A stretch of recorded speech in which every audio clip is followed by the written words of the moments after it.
اللي معدل ما يتبدل. عشاني شاطرة ومعدلة قررت اليوم أعملكم حلو الطبقات. خلينا نبلش. هون عندي بسكوت شاي، عندي حليب، سكر وكستر وجيلي. هون أنا استخدمت بسكوت الشاي العادي، انت فيك تستخدمي أي نوع بسكوت انت بتحبيه. هون بطنجرة على الغاز وعلى البارد راح أضيف 4 كاسات من الحليب السائل، راح أضيف عليهم كاسة إلا ربع من السكر. إذا أنت حبيتيه حلو زيادة شوي معك لحد كاسة. عندي 4 معالق كبار من الكستر. إذا ما حبيت الكستر ممكن تستبدليهم ب4 معالق من النشا.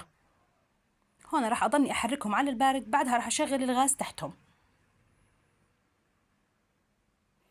هون أنا استخدمت البسكوت، راح أصفه بالجاط طبقة واحدة.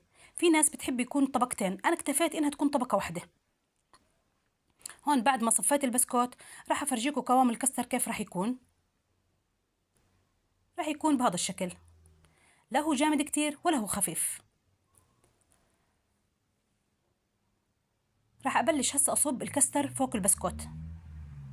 طبعا لما تبلش تصبيه صبيه بهدوء لحتى ما تتحرك حبات البسكوت. هون الكستر أنا أخذت معي كمية كاملة. طبعا هون بعد ما صبيت الكستر راح أتركه بالثلاجة يبرد لمدة ساعة.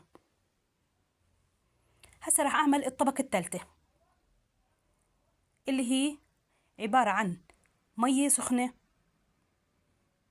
مية باردة وجيلي. أنا استخدمت هون جيلي بنكهة البرتقال، أنت فيك تستخدمي أي نوع جيلي أنت بتحبيه. أضفت الباكيتين من الجيلي، حطيت لهم كاستين من المية السخنة. أنا هون استخدمت الجيلي الحيواني. كل باكيت من الجيلي الحيواني باخد كاسة من المية السخنة وكاسة من المية الباردة. هون راح أدوبهم كتير منيح، وراح أضيف كاستين المية الباردة. راح أحركهم منيح منيح، وبعدها راح أضيفهم فوق الكستر. طبعا لما تبلشي تضيفيهم ضيفي بهدوء وبلشي من الزوايا لحتى ما تختلط كل المقادير مع بعضها.